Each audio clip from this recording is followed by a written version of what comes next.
नमस्कार, आप देख रहे हैं न्यूज 24 यूपी उत्तराखंड और मैं हूं आपके साथ अशोक तिवारी। और आज बात होगी उत्तर प्रदेश की योगी सरकार में एक और मंत्री की नाराजगी की।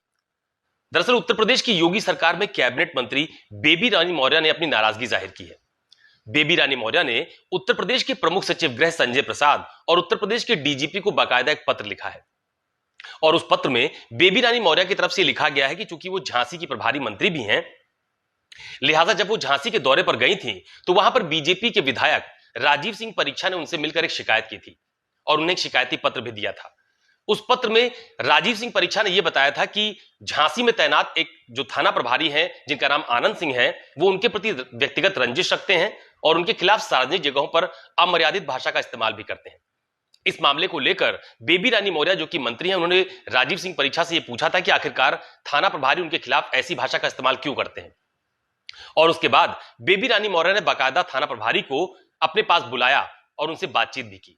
लेकिन पत्र के भीतर जिस तरह की भाषा का इस्तेमाल कैबिनेट मंत्री बेबी रानी मौर्य की तरफ से किया गया है वो काफी चिंताजनक बना हुआ है।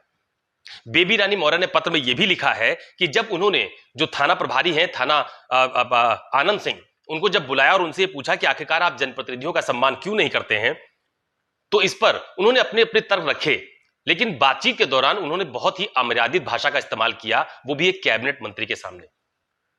और इसी बात की नाराजगी को लेकर बेबी रानी मौर्य ने न सिर्फ उत्तर प्रदेश के डीजीपी बल्कि प्रमुख सचिव गृह को भी पत्र लिखा और यह कहा कि उनके पत्र के साथ राजीव सिंह परीक्षा जो कि बीजेपी के विधायक हैं, उनका पत्र भी संलग्न है, जिसमें उन्होंने आनंद सिंह के खिलाफ तमाम सारे साक्ष्य भी दिए हैं कि वो कैसे बीजेपी कार्यकर्ताओं का उत्पीड़न कर रहे हैं। कई सारी घटनाओं का जिक्र राजीव सिंह परीक्षा ने अपने पत्र के भीतर किया हुआ है।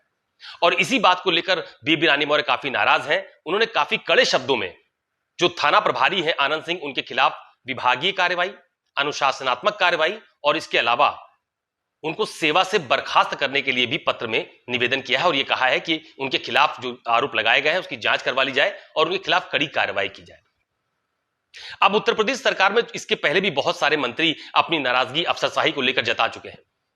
खुद उत्तर प्रदेश की योगी सरकार में राज्य मंत्री प्रतिभा शुक्ला जनपद कानपुर में कोतवाली के बाहर धरने पर बैठ चुकी हैं। उस दौरान भी राज्य मंत्री ने यह आरोप लगाया था कि बीजेपी कार्यकर्ताओं का उत्पीड़न किया जा रहा है, लेकिन कोतवाल कोई सुनवाई नहीं कर रहे हैं।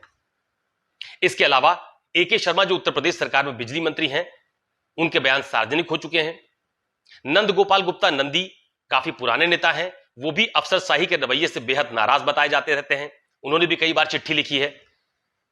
इसके साथ साथ जो उत्तर प्रदेश सरकार में मंत्री हैं संजय निषाद, वो भी अफसरशाही के कार्यप्रणाली को लेकर काफी नाराजगी जताते रहते हैं। तो उत्तर प्रदेश में तमाम सारे मंत्रियों की नाराजगी के बाद अब बेबी रानी मौर्य की नाराजगी भी कहीं ना कहीं सियासी गलियारों में चर्चा का विषय भी बनी हुई है। लेकिन सिर्फ मंत्री ही नहीं बल्कि अफसरशाही के रवैये को लेकर जो तमाम जनप्रतिनिधि हैं वो भी कई बार मुख्यमंत्री से मिलकर इसकी शिकायत कर चुके हैं कि जिस तरह का सम्मान जनप्रतिनिधियों को मिलना चाहिए उस तरह की का सम्मान अधिकारियों द्वारा जनप्रतिनिधियों को नहीं दिया जाता है। तो फिलहाल बेबी रानी मौर्य के इस पत्र के बाद सियासी गलियारों में इस बात की चर्चा है कि अगर उत्तर प्रदेश में कैबिनेट मंत्री या उत्तर प्रदेश की बीजेपी सरकार में बीजेपी के विधायक संबंधित थाने के थानाध्यक्ष से परेशान है और अगर विधायक की सुनवाई थानाध्यक्ष नहीं करता है तो यह कहीं ना कहीं कार्यप्रणाली को लेकर एक बड़ा सवाल भी खड़ा करता है और इसको लेकर विपक्ष ने भी सरकार की घेरेबंदी शुरू कर दी है। आज मेरे साथ बस इतना ही। नमस्कार।